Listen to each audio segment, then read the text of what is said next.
যদি আপনার কাছে দুইটা অক্ষ থাকে, লেটস সে এটা হচ্ছে আপনার একটা অক্ষ এবং এটা হচ্ছে আপনার ভিন্ন একটা অক্ষ। তো এটা হচ্ছে আপনার ভিন্ন একটা অক্ষ।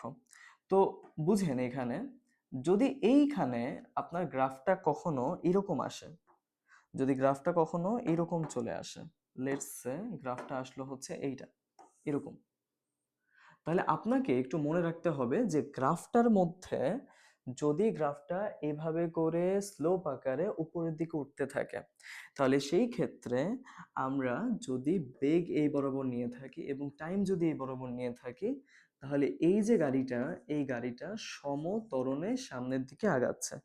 তাহলে কিভাবে আগাচ্ছে? গাড়িটা সমত্বরণে সমত্বরণে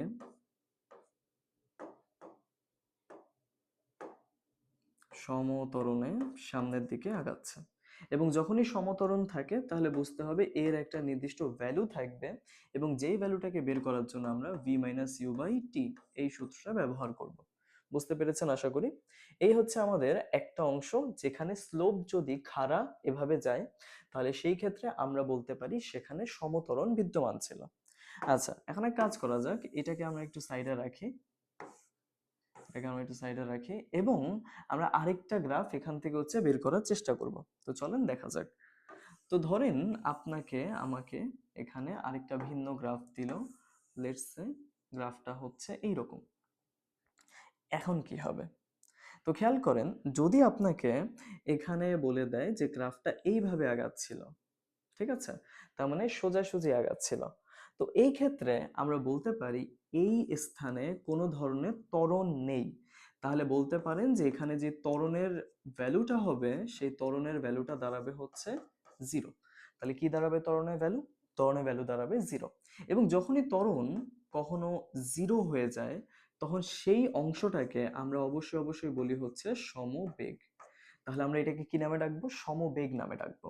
মনে রাখবা, যখনই সমবেগ পাওয়া যায় তখন এখানে v ইকুয়ালস টু একটা নির্দিষ্ট মান থাকে এবং ওই মানটা এই স্লোপ বরাবর প্রত্যেকটা বিন্দুতে কার্যকর হয়। তার মানে এইখানে ওর স্পিড কত? v পরিমাণ। এখানে ওর স্পিড কত? v পরিমাণ। এখানে ওর স্পিড হচ্ছে v পরিমাণ। আর এখানে বলতে পারতাম যে ভাই এখানে যদি ওর স্পিড v হয়, তাহলে এখানে বেগটা চেঞ্জ হয়ে গেছে। তাহলে বেগের পরিবর্তনটা সময়ের সাথে ঘটলে তাকে আমরা ত্বরণ বলি। আমরা এখানে অ্যান্সারও করে ফেলছি, যেখানে ত্বরণ থাকবে আর এখানে কি থাকবে? মন্দন, সরি, এখানে সমবেগ থাকবে। আচ্ছা, এখন ত্বরণ এবং সমবেগের আপনারা একটা আইডিয়া এখান থেকে নিজেরা নিলেন। ভাইয়া জানতে চাই যে যদি কখনো তোমার গ্রাফটা ত্বরণ বোঝায়, তাহলে তখন আমরা কিভাবে এখান থেকে দূরত্ব নির্ণয় করব? মনে রাখবা, সবার প্রথমে তুমি হচ্ছে a equals to v minus U by T করে কি বের করে ফেলবা? ইয়েস, ত্বরণ বের করে ফেলবা।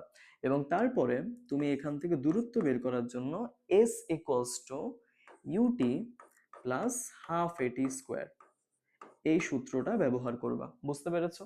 তাহলে প্রশ্নটা আগে যদি তুমি ধরতে চাও, তাহলে s equals to ut plus half at square এইটা ধরে তোমার ম্যাথ সলভ করতে হবে, দূরত্ব পেয়ে যাবা। আবার খেয়াল করো, এইখানে আমি কি কাজটা করব? তাহলে যেহেতু ত্বরণের মান দেওয়া আছে এর মান 0 এবং সম বেগে জিনিসটা চলাচল করতেছে, তাই এখানে দূরত্বটা হবে s ইকুয়ালস টু vt। আশা করি বুঝতে পেরেছো। তাহলে দুইটা আলাদা আলাদা সূত্র আছে এখানে, যে দুইটা সূত্র আমাদের এখান থেকে ইউজ হয়। তাহলে একটা হচ্ছে এইটা এবং আরেকটা হচ্ছে এইটা। এবং মনে রাখতে হবে, আমরা যখন এরকম সোজাসুজি ভাবে একটা গ্রাফ দেখতেছি তখন এখানে থাকা v এর ভ্যালুটাই এখানে ইউজ হবে। বুঝতে পারলাম? এই যে এখানে থাকা v এর ভ্যালুটা এখানে ইউজ হবে। আবার এখানে যে আমি ত্বরণটা পেয়েছি সমত্বরণের হিসেব করে, তাহলে এই সমত্বরণের এই ভ্যালুটাই আমরা কি বলবো ভাই? ইউজ হবে s equals to ut plus half at স্কোয়ারের মধ্যে। আশা করি এই পর্যন্ত বুঝেছো। তো ঠিক আছে, আমরা হচ্ছে এক কাজ করি, এই যে আমরা একটা জিনিস নোট করলাম, এটাকে আমরা